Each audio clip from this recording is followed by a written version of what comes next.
سورہ بقرہ کی آیت نمبر 173۔ اعوذ باللہ من الشیطان الرجیم، بسم اللہ الرحمن الرحیم۔ انما حرم علیکم المیتۃ والدم ولحم الخنزیر وما أهل به لغير الله فمن اضطر غير باغ ولا عاد فلا إثم عليه إن الله غفور رحيم۔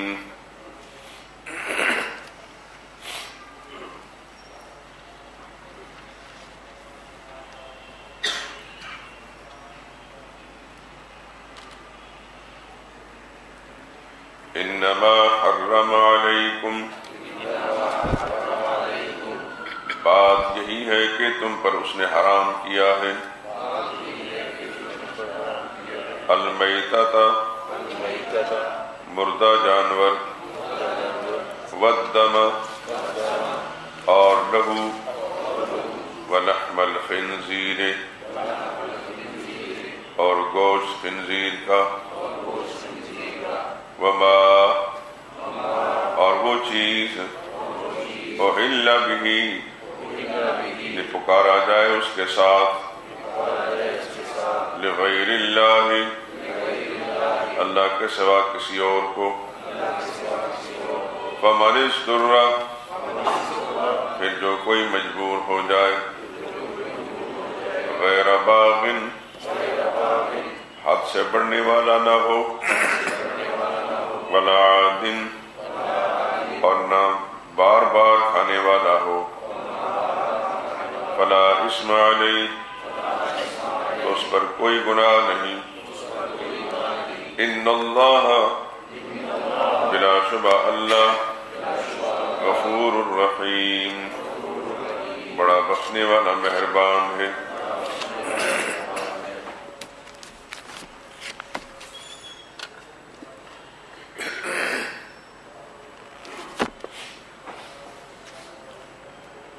جیسا کہ آپ پہلے سن چکے پچھلے درس کے اندر کہ شرک فعلی اس کی تردید کا مضمون شروع ہو رہا ہے۔ آیت نمبر 168 سے، اور اس کے ذیل میں جو چیزیں تھیں وہ میں نے گزشتہ درس میں آپ کے سامنے پیش کر دی۔ اس کی دو قسمیں ہیں، ایک وہ قسم ہے جس میں مشرکین اپنے شرکی عقیدے کے تحت اپنے بناوٹی خود ساختہ مشکل کشاؤں اور حاجت رواؤں کی رضا کے لیے اللہ تعالیٰ کی پیدا کردہ بعض چیزیں حرام قرار دے لیتے تھے۔ اگر ان کا تعلق کھانے پینے سے ہے تو کھانا پینا ان کا حرام، اور اگر ان پر بوجھ لادنے سے ہے تو ان پر بوجھ لانا حرام، اگر کسی دوسرے پہلو سے اس سے نفع اٹھانے کی بات ہے تو اس طرح نفع اٹھانا حرام۔ یہ مشرکانہ عقیدے کے تحت محرمات تھی، اس کو تحریمات مشرکین بھی کہتے ہیں یا تحریمات میں غیر اللہ۔ اس شرک کی دوسری قسم تھی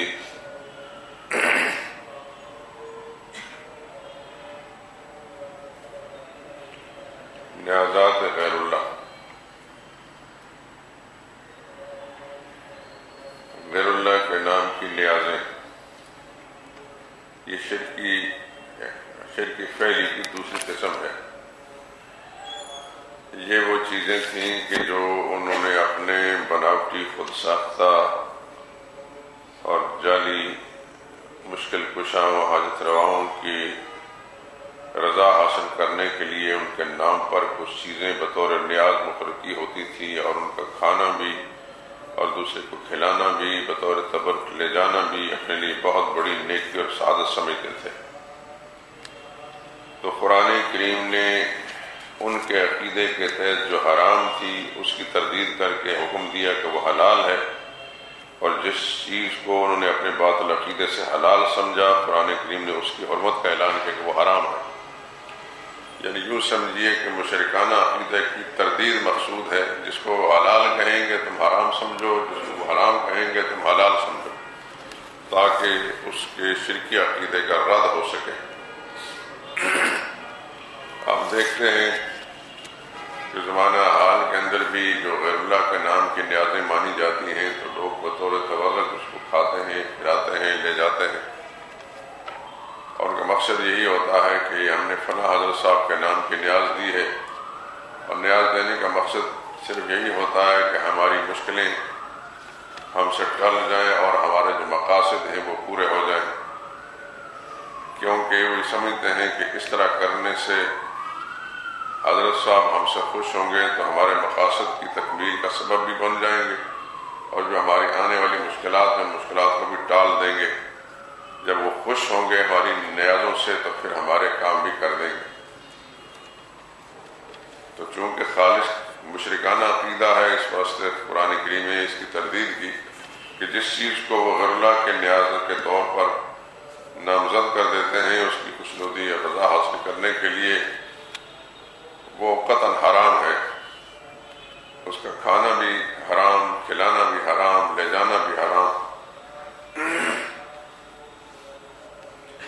چنانچہ اس آیت کریمہ میں جو اس وقت تلاوت کی ہے، یہ نیازات غیر اللہ کے سلسلے کی یہ قرآن کریم کی پہلی آیت ہے جس میں بڑی تفصیل کے ساتھ اس مسئلے کو بیان کیا۔ اسی طرح سے ملتی جلتی آیات قرآن کریم کے 3 مقامات میں اور بھی ہیں۔ سورہ مائدہ آنے والی یہ 6 پارے میں اس کی آیت نمبر 3 میں بھی یہی اسلوب ہے۔ سورہ انعام میں آنے والی ہے 146 نمبر کی آیت، 14 پارے میں سورہ نحل اس کی 115 نمبر کی آیت۔ یہ چاروں مقامات قرآن کریم کے ایک ہی جیسے ہیں، اور جن جن چیزوں کو اللہ پاک نے حرام ٹھہرایا ہے ان کی ایک ہی جیسی ترتیب رکھی ہے۔ 4 چیزوں کا خاص طور پر ذکر ہے اور چاروں ایک ہی ترتیب کے ساتھ ہیں، اور یہ چیزیں نیازات غیر اللہ کے لیے لائی گئی ہیں، ان کی تردید کے لیے، ان کی تحریم کے لیے کہ یہ حرام ہے۔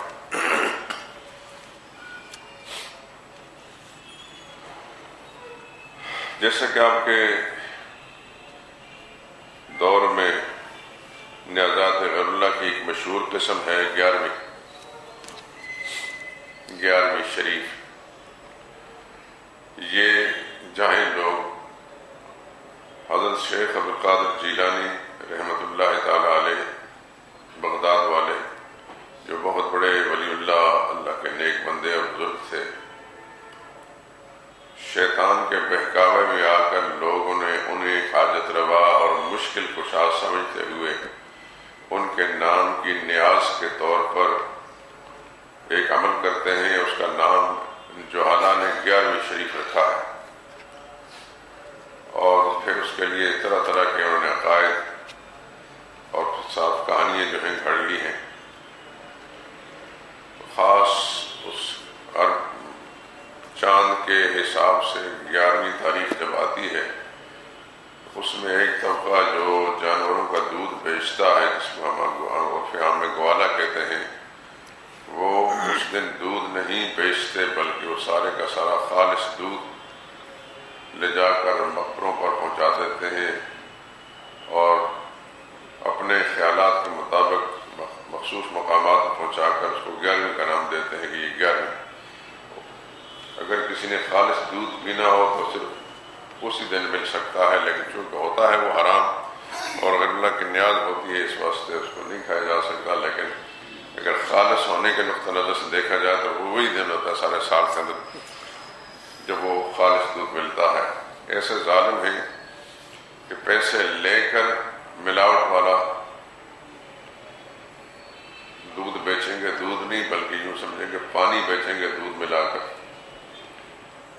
اصل ہوتا پانی ہے جس میں کچھ دودھ ملا لیا جاتا ہے، یا دودھ کے نام پر کچھ چیز بنا کر اس میں شامل کر دی جاتی ہے، لیکن خالص دودھ جو جانوروں سے نکلتا ہے وہ اللہ پاک نے خالص دودھ دیا ہوتا ہے، اس کو اللہ تعالیٰ کے نام پر دینے کی بجائے یا خدا کی مخلوق کو پیسے لے کر بچانے کی بجائے غیر اللہ کے نام پر نیاز کے طور پر دیتے ہیں اور اس کو بہت بڑی نیکی اور سعادت سمجھتے ہیں، اور یہ گوالے خاص طور سمجھتے ہیں کہ اس طرح ہمارے جانوروں کا دودھ بھی زیادہ ہوتا ہے، ہماری بھینسیں بھی بچ جاتی ہیں اور ہماری مشکلیں بھی آسان ہو جاتی ہیں، اور اگر ہم نے 11ویں شریف نہ دی تو ہمارے جانور بھی مر جائیں گے اور ہمارے لیے مسائل و مشکلات کھڑی ہو جائیں گی۔ اسی طریقے سے یہ جو کنڈے ہیں، جو ایک بزرگ حضرت جعفر صادق رحمہ اللہ تعالی ان کے نام پر لوگ دیتے ہیں، کھاتے کھلاتے ہیں، یہ بھی در حقیقت غیر اللہ کی نیاز ہے۔ اس کے علاوہ بے شمار چیزیں ہیں، لیکن نمونے کے طور پر میں نے یہ بات عرض کر دی کہ غیر اللہ کے نام کی نیازیں لوگ دیتے ہیں، بڑے شوق سے کھاتے کھلاتے ہیں اور بڑے اہتمام سے پھر اس کو بطور تبرک لے جاتے ہیں اپنے گھر والوں کے لیے، ملنے والوں کے لیے، چاولوں کی شکل میں ہو یا دودھ کی شکل میں ہو یا کھیر کی شکل میں ہو یا کسی اور شکل میں ہو، لوگ باقاعدہ اس کو لے کر جاتے ہیں تاکہ اس کے ذریعے سے ہم اپنے بچوں کو یا اپنے متعلقین کو بھی یہ شرف جو ہے اس میں شریک کر سکیں۔ حالانکہ قرآن کریم کے ضابطے کے مطابق، شریعت کے ضابطے کے مطابق وہ قطعاً حرام ہوتا ہے، اور یہ بات بھی ذہن نشین رہنی چاہیے کہ غیر اللہ کے نیاز کے طور پر جو چیز مانی گئی ہے، دی گئی ہے، اس کا کھانا تو حرام ہے ہی، اور کھلانا بھی حرام ہے، بطور تبرک لے جانا بھی حرام ہے، لیکن اگر کوئی شخص یہ کام کرتا ہے اور اس کو نیکی سمجھتا ہے اور اس کو ثواب سمجھ کر کھاتا بھی ہے، کھلاتا بھی ہے، دوسرے کو پہنچاتا ہے، تو وہ قطعاً دائرہ اسلام سے خارج ہے، کیونکہ ایک شرک کو اس نے نیکی سمجھا ہے اور پھر وہ اپنا ایمان کا کباڑا کر گیا، بدنصیب۔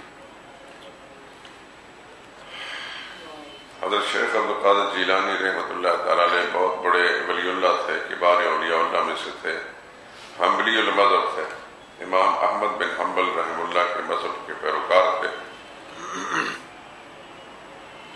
اور بڑے موحد انسان تھے۔ ان کی مشہور کتاب بنیۃ الطالبین، اس کے اندر شرک کی اور بدعت کی ایسے واضح انداز سے تردید کی گئی کہ انسان کی طبیعت خوش ہو جاتی ہے۔ اور آپ کی معلومات کے لیے یہ ہے کہ ہماری موجودہ حکومت نے، پنجاب حکومت نے شیخ عبدالقادر جیلانی کی بنیۃ الطالبین پر بھی پابندی لگا دی۔ آگے آگے دیکھیے ہوتا ہے کیا۔ میں تو اس دن کا انتظار کرتا ہوں کہ جب یہ حکومت یہ اعلان کرے گی کہ قرآن پر بھی پابندی ہے، اذانیں دینے کے لیے مسجدوں سے لاؤڈ اسپیکر تو اتارے ہی جا رہے ہیں، اپنی بدبختی پر اور اپنی ملعون ہونے پر یہ مور لگا رہے ہیں۔ جب خدا کا عذاب کسی پر ٹوٹتا ہے تو پھر وہ مذہب کے اندر مداخلت کرتا ہے، اللہ کی لعنت پڑتی ہے ان پر۔ ایسا لگتا ہے کہ خدا کی اس پھٹکار اور لعنت کا مستحق بننے کے لیے یہ بالکل تیار ہو چکے ہیں۔ جو کام پرویز مشرف ملعون نہ کر سکا، وہ یہ کام یہ کر رہے ہیں۔ لوگوں نے ان کو ووٹ دیا تھا کہ شاید یہ مسلمان ہیں اور اس ملک کے اندر مسلمانوں کے لیے بھلائی کا خیر کا کام کریں گے، کسی کو کیا معلوم تھا آنے والے وقت میں چل کر یہی اسلام کی بنیادوں پر ضرب کاری لگائیں گے۔ شیخ عبدالقادر جیلانی کی کتاب پر جو لوگ پابندی لگا سکتے ہیں، ان سے آپ کیا توقع رکھ سکتے ہیں؟ کیا جرم کیا تھا سوائے اس کے کہ شرک کی تردید تھی اور بدعات کی تردید تھی؟ اتنا بڑا ولی اللہ جو 4 دانگ عالم میں قرہ عظیم پر بسنے والا کوئی مسلمان نہیں جو شیخ عبدالقادر جیلانی کی عظمت کا قائل نہ ہو، لیکن ان کی کتاب جو توحید اور سنت کے مضمون کی ایک بہترین ترجمان کتاب ہے، اس پر پابندی صرف اس لیے لگائی ہے کہ اس میں شرک کی تردید کیوں ہے اور اس میں سنت کی اہمیت اور بدعات کی تردید کیوں ہے۔ آپ اندازہ کر لیے کہ یہ لوگ کیا ہیں، ان کا ظاہر روپ کیا ہے اور اس کا اندر کیا ہے۔ خدا اس برے وقت سے محفوظ رکھے کہ جب جو ہمارے متوقع اندیشے ہیں کہ جس کے لیے یہ آگے قدم بڑھا رہے ہیں کیونکہ ان کا ہدف اس وقت پاکستان کے اندر دینی ادارے ہیں کہ ان کو ختم کر دیا جائے، اور وہ سمرقند و بخارا کے اندر جب مساجد کو گرا دیا گیا، ختم کر دیے گئے، ادارے ختم کر دیے، جہاں امام بخاری جیسے لوگ پیدا ہوئے اور بالآخر وہاں سے دین ختم ہوا، اور آنے والی نسلوں کو یہ پتہ بھی نہیں تھا کہ اسلام کیا ہوتا ہے۔ یہ کچھ اپنے اقتدار کی کرسی کو مستحکم مضبوط کرنے اور اقتدار کے نشے لینے کے لیے اس ملک سے اسلام کی بنیادیں ختم کرنے کی کوشش کر رہے ہیں۔ اللہ پاک ان کے عزائم سمیت ان کو خائب و خاسر کر دیں۔ تو بات یہ عرض کر رہا تھا کہ شیخ قادر جیلانی تو بہت بڑے اللہ کے ولی تھے، ساری زندگی اللہ کی توحید کا کام کرتے رہے، شرک کی تردید کا، لیکن شیطان اتنا بڑا عیار اور مکار ہے کہ اس نے اسی اللہ کے نیک بندے اور موحد انسان کے نام پر شرک کروایا۔ یہ ایسا ہی ہے جیسا کہ سیدنا عیسیٰ علیہ السلام اللہ کے پاک پیغمبر ساری زندگی اللہ کی توحید کا کام کرتے رہے، اور پھر ان کے اٹھائے جانے کے بعد انہی کا نام لے کر ان کو ابن اللہ اور خدا کا بیٹا اور تین خداؤں میں سے ایک قرار دے کر ان کے ساتھ وہی معاملہ کیا جو کہ اللہ تعالیٰ کی ذات کے ساتھ کرنا چاہیے، اور انہی کے حوالے سے شرک کرائے گا۔ شیطان کیا کیا نہیں کرتا اس انسان سے۔ آپ سن چکے ہیں انہی درسوں کے اندر کہ بیت اللہ کے اندر ایک لڑکے اور لڑکی نے زنا اور بدکاری کی تھی، خدا کا عذاب ان پر ٹوٹا، وہیں ان کی شکلیں مسخ ہو گئیں اور پتھر بن گئے۔ مکہ والے نے اٹھا کر ان کو باہر کچرے کے ڈھیر پر ڈال دیا، اور ایک عرصہ گزرنے کے بعد پھر اگلی نسلیں ختم ہوئی، نئی نسلیں آئیں، تو شیطان نے ان کو یہ سبق پڑھایا کہ تمہارے بڑوں نے یہ بھی معبود تھے، اور ان کے ذبح مشرکشات ان کو لے جا کر صفا اور مروہ پہاڑی پر رکھ لیے گئے اور ان کی پوجا پاٹ ہونے لگی۔ وہ جنہوں نے بیت اللہ میں بدکاری کی تھی اور اللہ کا عذاب ٹوٹا تھا، وہ پتھر بن گئے تھے، شیطان نے ان کو پجوایا، وہ بھی معبود بن گئے۔ تو اب شیخ عبد القادر جیلانی کے نام کی جو 11ویں ہے، یہ بھی اس غیر اللہ کے نیازوں کے اندر ہے۔ اسی طریقے سے محرم کی جتنی بھی سبیلیں میں لگتی ہیں، دودھ کی سبیلیں، یہ غیر اللہ کی نیازیں ہوتی ہیں، جو دیگیں پکتی ہیں غیر اللہ کی نیازیں ہوتی ہیں، یہ حلیم وغیرہ جو پکتی ہیں یہ غیر اللہ کی نیازیں ہوتی ہیں۔ اس طرح ربیع الاول کے اندر اگر کوئی ایسا عمل ہوتا ہے تو غیر اللہ کی نیازیں ہی ہوتی ہیں۔ یاد رکھیں، کسی بزرگ کے نام پر، چاہے وہ کسی نبی کے نام پر ہوں یا کسی صحابی کے نام پر ہوں یا کسی ولی کے نام پر ہوں، کوئی بھی نیاز مانی جائے گی وہ غیر اللہ کی نیاز ہے۔ یاد رکھیں، صرف اللہ ہی کی ذات ایسی ہے کہ جن کے نام کی نیاز مانی جا سکتی ہے، اللہ کے سوا کسی اور کے نام کی نیاز جائز نہیں۔ اللہ کے نام کی نیاز عبادت ہے اور دین ہے، اور عبادت کے لائق صرف رب العالمین ہے۔ اللہ کے سوا کوئی عبادت کے لائق نہیں ہے، نہ کوئی نبی عبادت کے لائق ہے، نہ کوئی ولی عبادت کے لائق ہے، نہ کوئی علی عبادت کے لائق ہے۔ جب آپ کلمے میں یہ معنی کرتے ہیں اللہ کے سوا کوئی عبادت کے لائق نہیں، تو پھر آپ نبی کریم صلی اللہ علیہ وسلم کو عبادت کے لائق سمجھیں گے، یا سیدنا حسین رضی اللہ تعالیٰ عنہ کو عبادت کے لائق سمجھیں گے، یا سیدنا علی کو، یا سیدنا شیخ قادر جیلانی کو۔ ظاہر بات ہے کہ کوئی مسلمان جس میں ایمان کے رمق موجود ہے وہ اللہ کے سوا کسی اور کی بات نہیں کرے گا، نہ اس کے عبادت کا لائق سمجھے گا۔ جب اس کے لیے نیازیں مانی گئیں جو کہ ایک عبادت ہے، اللہ کے سوا کسی اور کو عبادت کے لائق سمجھتا ہے تو تبھی اس کے نام کی نیازیں دیتا ہے۔ نظر اور نیاز عبادت ہے، اور عبادت کا حقدار اللہ کے سوا کوئی نہیں ہے، جس کا نظر و نیاز کا حقدار بھی کوئی نہیں ہے۔ لیکن جو لوگ حضرت شیخ عبد القادر جیلانی کی نیاز مانتے ہیں، اس کا معنی وہ ان کی عبادت کرتے ہیں۔ جو سیدنا علی رضی اللہ تعالیٰ کی نیاز مانتے ہیں ان کی عبادت کرتے ہیں، جو سیدنا حسین کی نیاز مانتے ہیں ان کی عبادت کرتے ہیں، جو سیدنا جعفر صادق کی نیاز مانتے ہیں وہ ان کی عبادت کرتے ہیں، یا کسی اور بزرگ کی نیاز مانتے ہیں ان کی عبادت کرتے ہیں۔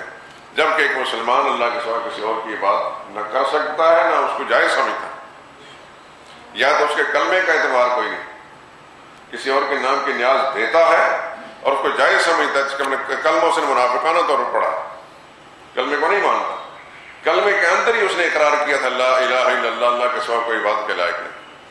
اور عبادت کی ساری قسمیں ہیں، رکوع عبادت ہے، سجدہ عبادت ہے، طواف عبادت ہے، اعتکاف عبادت ہے، قربانی عبادت ہے، روزہ عبادت ہے، زکوٰۃ عبادت ہے، حج عبادت ہے، عمرہ عبادت ہے، اس طرح نظر عبادت ہے، نیاز عبادت ہے، صدقہ خیرات عبادت ہے، یہ عبادت کی ساری قسمیں ہیں۔ اس طرح ذکر اذکار عبادت ہے، آپ جب التحیات میں بیٹھتے ہیں التحیات للہ والصلوات والطیبات، اس میں یہ کہتے ہیں تمام زبانی عبادتیں بھی صرف اللہ کے لیے، تمام بدنی عبادتیں بھی صرف اللہ کے لیے، تمام مالی عبادتیں بھی صرف اللہ کے لیے۔ تو زبانی عبادتوں میں ذکر اذکار ہے، تسبیح، تحمید، تحلیل، لا الہ الا اللہ، سبحان اللہ، الحمدللہ، یہ زبانی عبادت ہے۔ بدنی عبادت جیسے جس میں بدن استعمال ہوتا ہے، جیسے نماز بدنی عبادت ہے، روزہ بدنی عبادت ہے، طواف بدنی عبادت ہے، اعتکاف بدنی عبادت ہے۔ اور مالی عبادت جیسے زکوٰۃ ہو گیا، صدقہ ہو گیا، خیرات ہو گیا، قربانی ہوگی، نذر نیاز ہوگی، یہ ساری مالی عبادتیں ہیں۔ تو نماز کے اندر تو بندہ کہتا ہے ایاک نعبد، یا اللہ ساری عبادت تیرے لیے کریں گے، پھر کہتا ہے زبانی عبادت تیرے لیے، بدنی عبادت تیرے لیے، مالی عبادت تیرے لیے، اور باہر نکل غیر اللہ کے نام کی نیازیں دیتا ہے۔ یہ اس سے بڑی منافقت اور کیا ہو سکتی ہے؟ شیطان یہی تو چاہتا ہے کہ مسلمان بھی اپنے آپ کو سمجھتا رہے اور شرک بھی ساتھ کرتا رہے۔ سورہ یوسف میں آئے گا آگے چل کر 13ویں پارے میں، وما یؤمن اکثرهم باللہ الا وهم مشرکون، بہت سے لوگ اپنے آپ کو مسلمان بھی کہتے ہیں اور ساتھ ساتھ شرک بھی کرتے ہیں۔ اکثر، وما یؤمن اکثرهم، بہت سارے لوگ ایمان کا دعوے دار بھی ہیں، اپنے آپ کو مومن بھی کہتے ہیں، الا وهم مشرکون، لیکن ساتھ ہی وہ شرک بھی کرتے ہیں۔ یہ ایسے ہی لوگ ہیں۔ اس لیے قرآن کریم کی درس کی برکت سے یہ حقائق سامنے آ رہے ہیں کہ عبادت کے لائق صرف اللہ ہے۔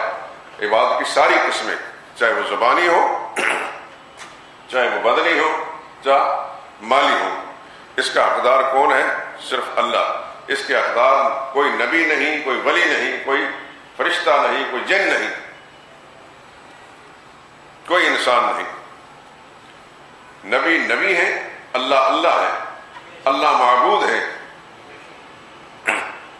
اللہ کے سوا کوئی اور معبود نہیں ہے۔ نبی اطاعت اتباع کے لائق ہے، ان کی پیروی کی جائے، ان کی بات مانی جائے۔ اللہ وہ ذات ہے جن کی عبادت کی جائے۔ اللہ معبود ہے، اللہ مسجود ہے۔ نبی معبود بھی نہیں، نبی مسجود بھی نہیں۔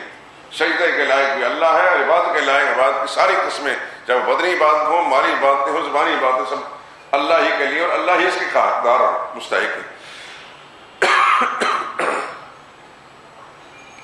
یہودیوں کو اللہ نے کیوں لعنت اور پھٹکار بھیجی اور نصارہ پر کیوں بھیجی؟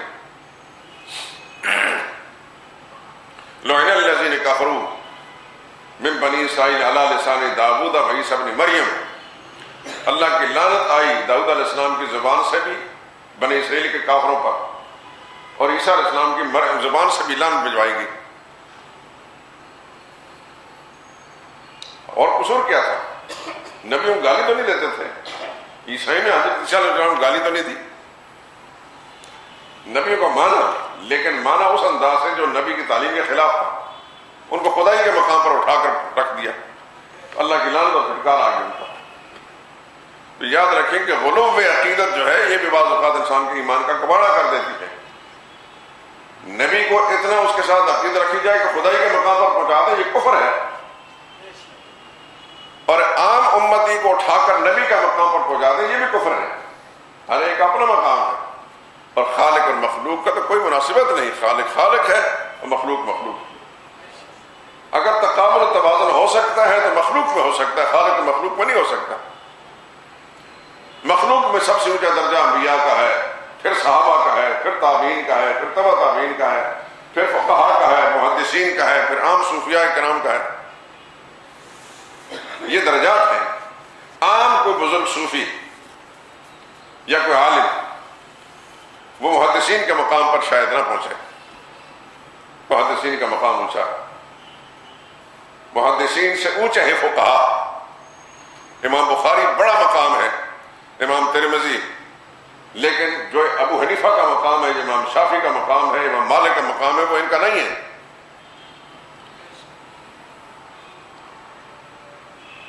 اس کی مثال میں یہ دوں، آپ سمجھ جائیں۔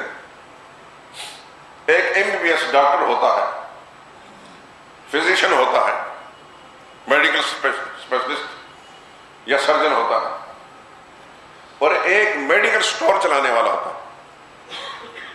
میڈیکل سٹور چلانے والے کے پاس بے شمار دوائیں ہیں، ہر بیماری کی دوا ہے، لیکن کیا آپ میڈیکل سٹور چلانے والے کو آپ ڈاکٹر کہہ سکتے ہیں؟ یہ ڈاکٹر ہے؟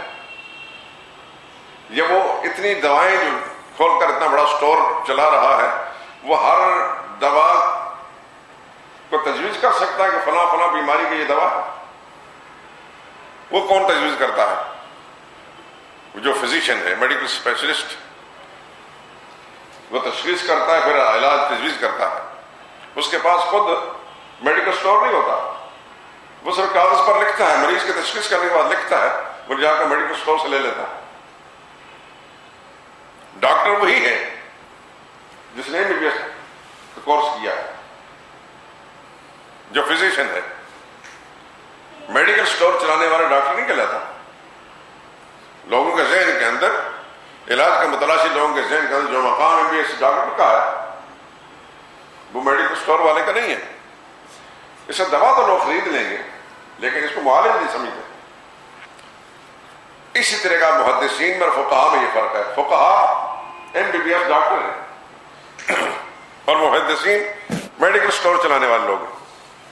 روایت کا بڑا ذخیرہ ان کے پاس ہوتا ہے، لیکن روایت کس کس محل پر استعمال ہوتی ہے، اس سے کن مسائل کا استنباط کیا جاتا ہے، یہ فقہاء سمجھتے ہیں۔ اور یہ بات میں اپنی طرف سے نہیں کہہ رہا، حدیث کی کتابوں کے اندر فقہ امام ترمذی نے لکھا ہے الفقہاء عالم بمعانی الحدیث، فقیہ لوگ جو ہوتے ہیں معنی حدیث کو زیادہ بہتر جاننے والے ہوتے ہیں۔ محدث معنی حدیث کو اتنا نہیں جانتا جو کہ فقیہ جانتا، اس لیے فقیہ کا مقام اونچا ہے۔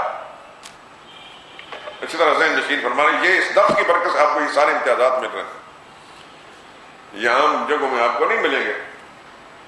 یہ کیونکہ درس و تدریس کی محفل ہے، سبق کی محفل ہے، اس لیے یہ ساری چیزیں سامنے آ رہی ہیں۔ تو فقہاء کا مقام اونچا ہے، لیکن فقہاء سے اوپر پھر صحابہ ہے، اور صحابہ کا مقام اونچا اس لیے ہے وہ نبی کی صحبت ان کو میسر ہے، اور وہ اتنا بڑا شرف ہے کہ اس کے مقابلے میں کوئی شرف بھی نہیں۔ تو نبی کی صحبت کا شرف اگر اتنا بڑا ہے تو خود نبی کا مقام کتنا بڑا ہوگا۔ اس لیے انسانیت میں سب سے اونچا درجہ کس کا ہے؟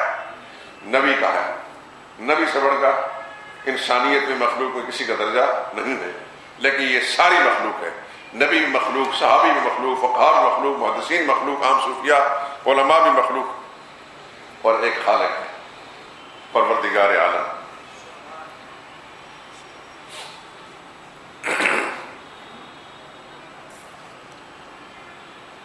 ملائکہ کرام بھی مخلوق ہیں، لیکن یہ یاد رکھیں انبیاء کا مقام ملائکہ سے اونچا ہے۔ ملائکہ خادم ہیں، انبیاء مخدوم ہیں۔ فرشتوں سے اللہ نوکری کا کام لیتے ہیں، انبیاء کا مقام تو بہرحال اونچا ہے۔ فرشتوں سے کبھی کبھی اللہ تعالیٰ میری اور آپ کی حفاظت کا کام ہی لیتے ہیں۔ قرآن کریم میں آتا ہے، میں ایک آیت بتاتا ہوں آپ کو، سورہ رعد نکالیے 13ویں پارے میں۔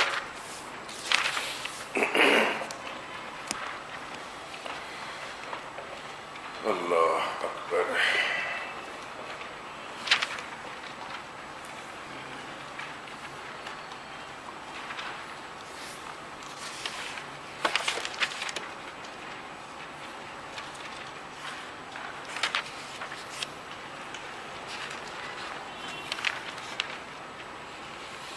صفحہ 323،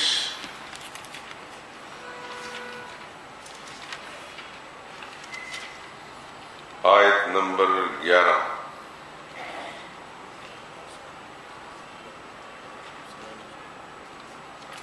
لَهُ مُعَقِّبَاتٌ مِّن بَيْنِ يَدَيْهِ وَمِن خَلْفِهِ يَحْفَظُونَهُ مِنْ أَمْرِ اللَّهِ۔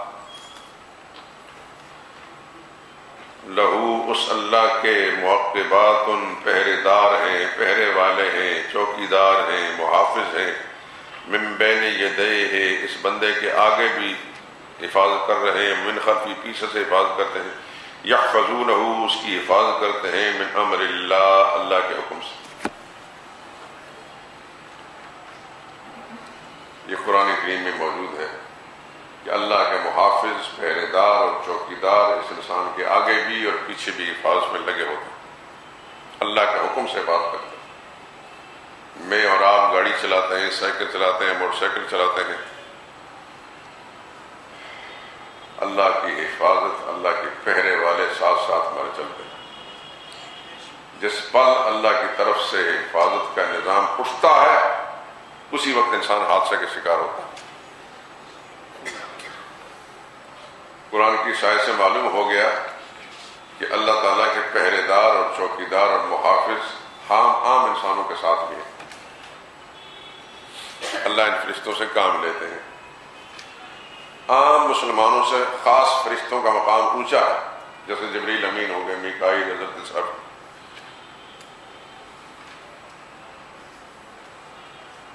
لیکن ان ملائکہ کرام سے پھر انبیاء کا مقام اونچا ہے کہ ان بڑے بڑے ملائکہ سے بھی اللہ تعالیٰ نے نبیوں کی خدمت کی ڈیوٹی لی ہے، اور ملائکہ کرام خدمت ہی پر معمول ہے۔ وہ بارش کا انتظام کر رہا ہے، کوئی وحی لانے کا انتظام کر رہا ہے، کوئی القاء اللہ تعالیٰ کی طرف سے انسانوں کے دل میں اچھی باتیں ڈالنے کا انتظام کر رہا ہے، کوئی ملک الموت ہے روحیں قبض کرنے کا انتظام کر رہا ہے، کسی سے کوئی کام لیا جا رہا ہے، کسی سے کوئی کام لیا جا رہا ہے۔ یہ تو آیت آپ کے سامنے آ گئی۔ آگے چل کے 26ویں پارے میں ایک صورت ہے سورہ قاف، اس کے اندر یہ الفاظ بھی ہیں، اذ یتلقی المتلقیان عن الیمین وعن الشمال قعید۔ نوٹ کر رہے ہوتے ہیں، ریکارڈ کر رہے ہوتے ہیں، ریکارڈ کرنے والے دائیں طرف بھی بیٹھے ہوتے ہیں، بائیں طرف بیٹھے ہوتے ہیں۔ ما یلفظ من قول، انسان اپنی زبان سے کوئی لفظ بھی نکالتا ہے، الا لدیہ رقیب عتید، کہ اس وقت تیار ہوتے ہیں وہ اس کی بات کو نوٹ کرنے کے لیے اور محفوظ کرنے کے لیے۔ معلوم ہوتا ہے جس کو آپ منکر نکیر کہتے ہیں، وہ انسان کے ساتھ ساتھ چل رہے ہوتے ہیں کہ کیا بولتا ہے اور کیا کرتا ہے۔ اس لیے کہا کہ پہلے تولو اور پھر بولو۔ پھول نہیں بکنا چاہیے انسان کو کہ فرشتے خدا کے نوٹ کر کے لے جاتے ہیں کسی انسان کی کارکردگی کیا بولتا رہا ہے۔ اچھی بات بولے، اللہ سے یہ توفیق مانگتا ہے کہ یا اللہ میری زبان جب بھی ہلے حرکت کرے تو یا اللہ اس سے اچھے ہی الفاظ نکلوانا۔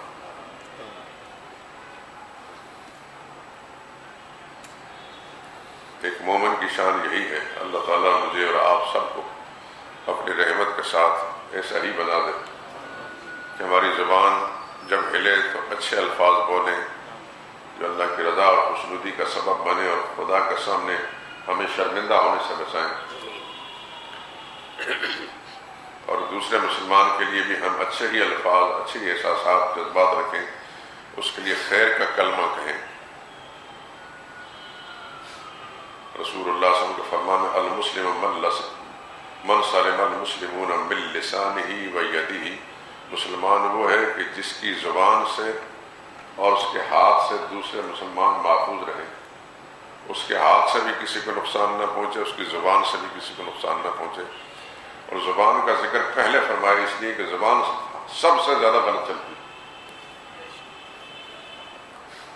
حضور نے فرمایا صلی اللہ علیہ وسلم تم میں سے دو جبڑوں کے درمیان والی زبان کی حفاظت کی ضمانت مجھے دے دو، اور دو رانوں کے درمیان کی شرمگاہ کی حفاظت ضمانت مجھے دے دو تو میں تمہیں جنت کی ضمانت دیتا ہوں۔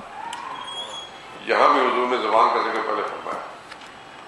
محدثین اس پر تبصرہ کرتے ہوئے لکھتے ہیں کہ جگہ جگہ رسول اللہ صلی اللہ علیہ وسلم جب ذکر کرتے ہیں تو زبان کا ذکر پہلے فرماتا، معلوم ہوتا ہے کہ انسان کے بدن میں جتنے بھی اعضاء ہیں ان میں سے سرزد ہونے والے گناہ سب سے زیادہ زبان کا۔ انسان کی آنکھ بھی بعض اوقات غلط استعمال ہوتی ہے، غیر محرم لڑکیوں کو دیکھتی ہے، یہ بھی گناہ کا کام ہے۔ کان بھی غلط سنتے ہیں، گانے سن لیے اور خرافات سن لی۔ ہاتھوں سے بھی بعض اوقات انسان غلط کام کرتا ہے، پیر بھی غلط راستے پر چلتے ہیں۔ یہ سارے گناہوں میں استعمال ہوتے ہیں، لیکن ان سب میں تجزیہ کیا جائے سب گناہوں کا زبان گناہ زیادہ ہو۔ ایک آدمی مثال کے طور پر باہر نہیں نکلتا، کسی غیر محرم عورت کو بھی نہیں دیکھتا، کسی کو مارتا پیٹتا بھی نہیں، ہاتھ کو استعمال نہیں کرتا، قدم بھی اس کے غلط نہیں چل رہے، لیکن اپنی جگہ بیٹھ کر کسی کی غیبت کر رہا ہے، کسی چغلی کر رہا ہے، کسی کو گالی بک رہا ہے، تو زبان تو گناہ میں مسلسل مبتلا ہے۔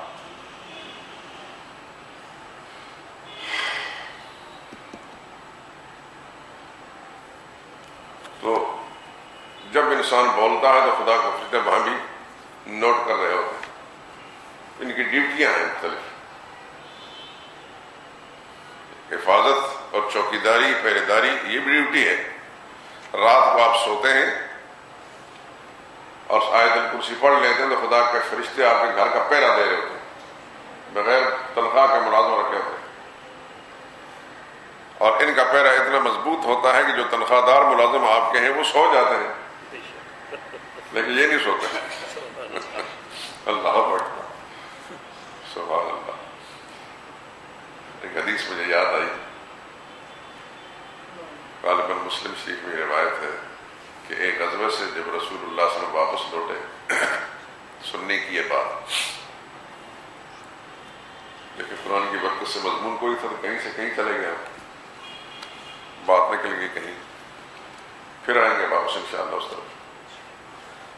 اور رات کا وقت تھا, آدھی رات کو پہنچے ایک مقام پر پڑاؤ کیا رسول اللہ صلی اللہ علیہ وسلم, تھکے آ رہے تھے بہت زیادہ.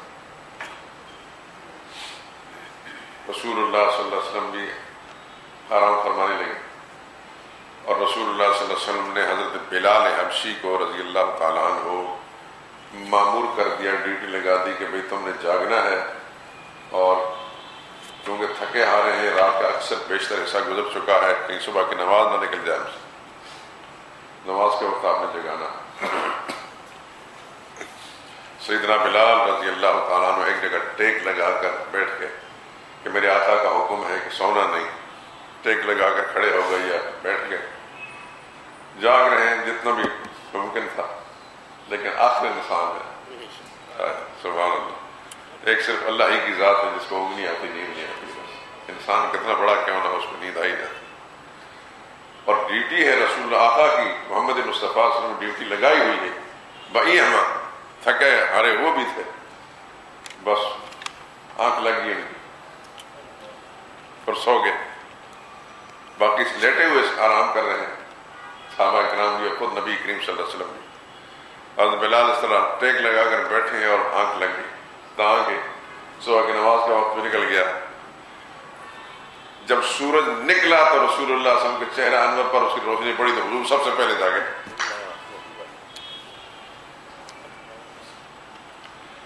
دیکھا تو حضرت بلال بھی سوئے ہوئے.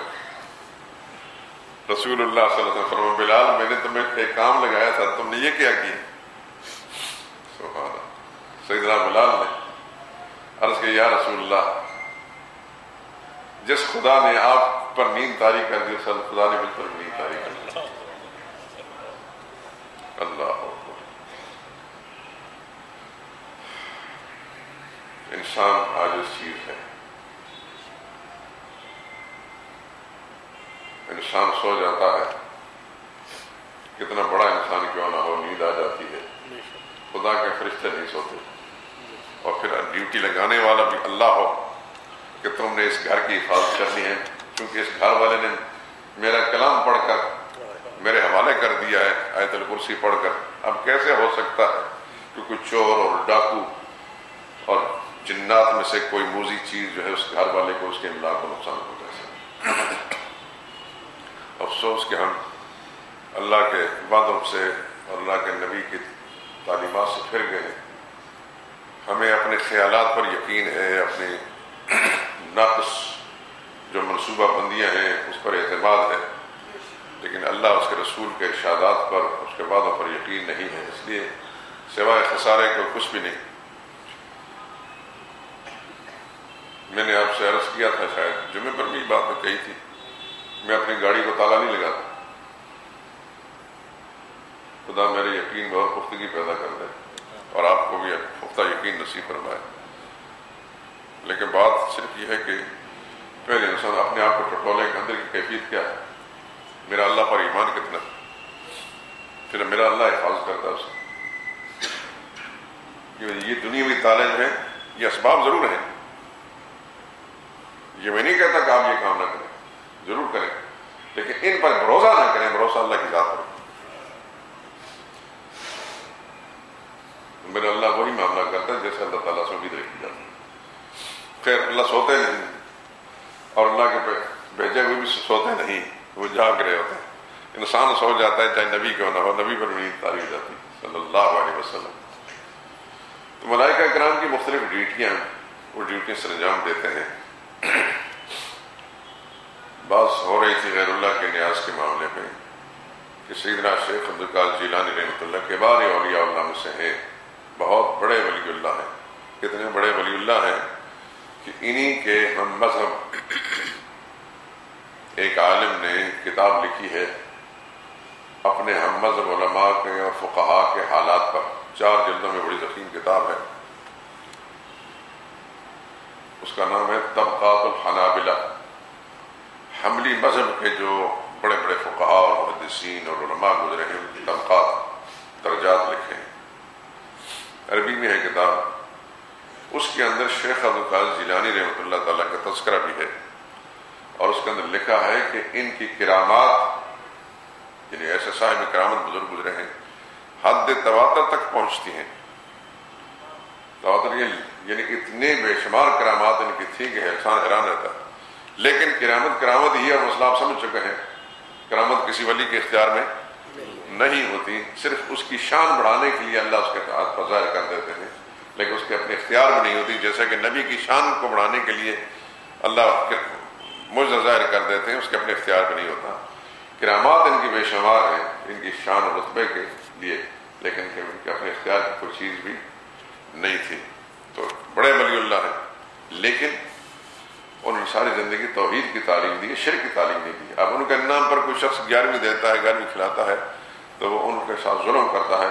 اگر وہ اس دنیا میں ہوتا ہے تو اس پر پھٹکار بھیجتے ہیں، وہ اس کا عقیدت مند نہیں ہے، وہ ان کی تعلیمات کا خون کر رہا ہے بدبخت۔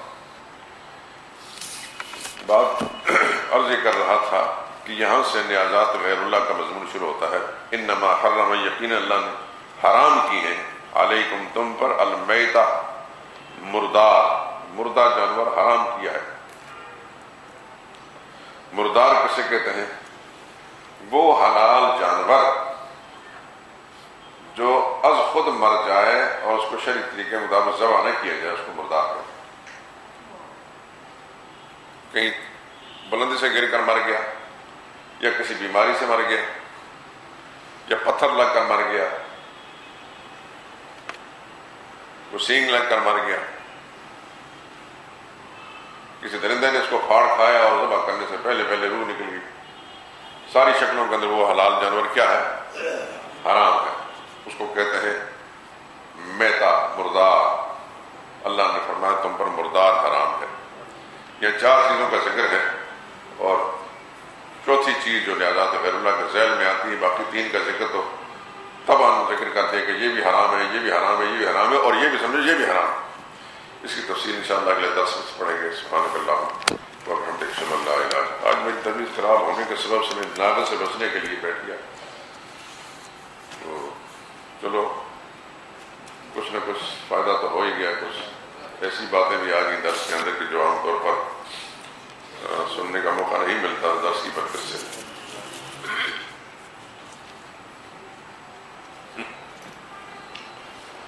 بعض مساجد میں 11ویں کا ختم چاند کی 14ویں تاریخ کو ہوتا ہے، تاکہ مختلف مساجد ختم شریف سے مستفید ہونا چاہیے۔ ٹھیک ہے، کریں، 14ویں بھی کریں، 18ویں بھی کریں، کہ 12ویں بھی کریں۔ محرم، ربیع الاول یا اس طرح کے واقعے پر نیاز دینے والے لوگ جب منع کیا جائے تو کہتے ہیں ہم تو اللہ کے نام پر نیاز دے رہے ہیں۔ گویا کہ اللہ تعالیٰ صرف محرم میں نیاز قبول کرتے ہیں، آگے پیچھے نہیں، اور ربیع الاول میں نیاز قبول کرتے ہیں، اور محرم کی پھر 10 ربیع محرم کو ہی قبول کرتے ہیں، اور 12 ربیع الاول کو ہی قبول کرتے ہیں۔ یہ بدعقیدگی کی علامتیں ہیں۔ شیطان ان سے یہ ایسی باتیں کرا رہا ہوتا ہے، ایسی چیزیں مت استعمال کریں، ممکن ہو سکے تو سمجھائیں، اور سمجھانے سے پہلے دل میں یہ دعا مانگ لیا کریں گے، یا اللہ میری بات اس کو سمجھا دے کہ تاکہ اس کا ایمان بھی بچ جائے، اس کا مال بھی خراب ہونے سے بچ جائے۔ آپ کا کام ہے اتمام حجت کرنا، باقی ہدایت میرے اللہ کے قبضے میں ہے۔ انبیاء اکرام علیہ السلام اتمام حجت کرتے رہے، کوشش کرتے رہے، جس کو اللہ نے ہدایت دینی تھی ہدایت مل گئی، نہیں دینی تھی نہیں ملی۔ صدیق اکبر کو ہدایت مل گئی، فاروق اعظم مل گیا، مجال کو نہیں ملی، اس میں رسول اللہ کا قصور کوئی نہیں صلی اللہ علیہ وسلم۔ بزرگ نے لکھا ہے کیا ہم اللہ پاک کو مظہر العجائب، بدیع العجائب کہہ سکتے ہیں؟ ہی مظہر العجائب بھی ہے اور بدیع العجائب ہے، اور کوئی بھی نہیں، کیونکہ اللہ کے سوا کسی اور کو مظہر العجائب کہہ دیں تو شرک کی بو آتی ہے۔ بدیع العجائب بھی اللہ ہے اور مظہر العجائب بھی اللہ ہی۔ مشرکانہ عقیدے کے تحت ایک طبقہ وہ سیدنا علی رضی اللہ تعالیٰ عنہ کے بارے میں مظہر العجائب والغرائب کہہ دیتے ہیں، لیکن عجائبات کے ظاہر کرنے میں میرے اللہ کا کام ہے، عجائبات کی تخلیق کرنے میں اللہ ہی کا کام ہے۔